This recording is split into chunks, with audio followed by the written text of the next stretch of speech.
Hey, how's it going? Amelia here. Welcome to today's Newsbreak. Finally, some good COVID-19 news. Scientists at the University of Oxford say they're one step closer to a coronavirus vaccine after early trials showed some pretty promising results. Does this look like a super cool sciencey lab that's going to help rid the world of coronavirus? Good, because, well, it kind of is. These scientists from the University of Oxford in England have been working overtime to create a vaccine for COVID-19, and now they reckon they're getting close. So vaccines are absolutely the way out of the pandemic, and this is a really important moment because it shows that we can make the robust immune responses which we hope will relate to protection in the future. They say their vaccine, called CHADOX1NCOV19 or ChAdOX1nCoV19, has had good results in its first human trials.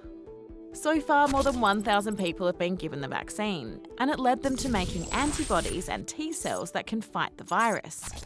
While the trial's still in its early stages, the UK's ordered 100 million doses, so it can start vaccinating people as soon as it's ready to go.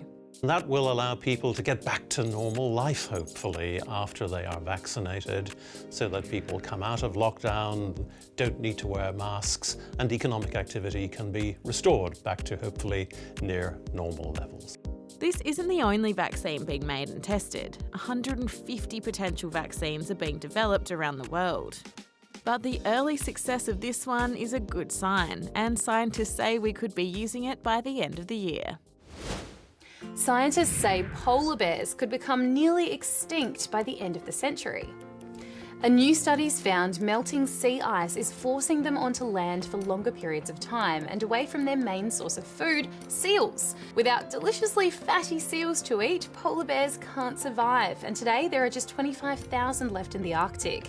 But it's not all bad. Scientists say if we act now to reduce climate change, it could help save the species. You might remember that early on during the pandemic, New York City was a COVID hotspot.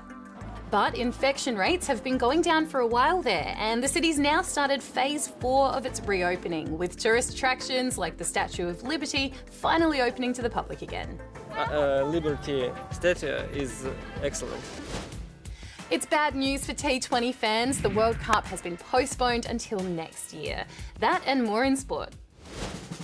Yep, if you've been hanging out to see Australia try to win the T20 World Cup on home soil, you're going to have to wait.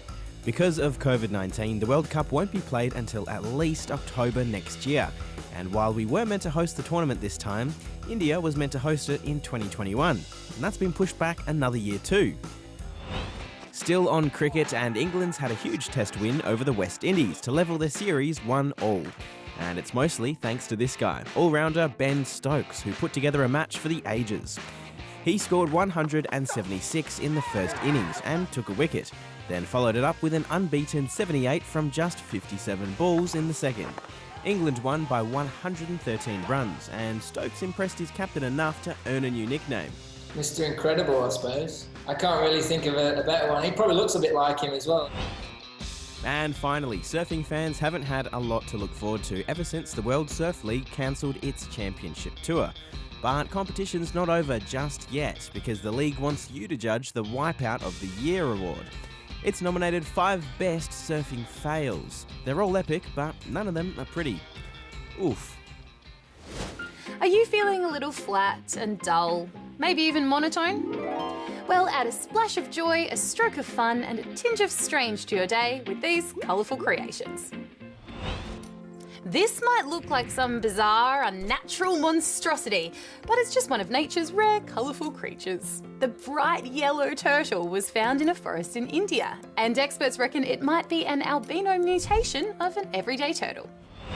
These colourful creations took to the sky over Russia for the 19th Annual International Aeronautics Festival Golden Ring, a title nearly as big as the balloons themselves. And British Prime Minister Boris Johnson took a turn at creating his own colourful creation while visiting a school in the UK. And the result? That's a very scary ladybird. Well, isn't that nice? Well, that's it for now, but if you haven't already, hit that subscribe button right down there so you never miss out on seeing an episode of BTN Newsbreak. Thanks so much for watching.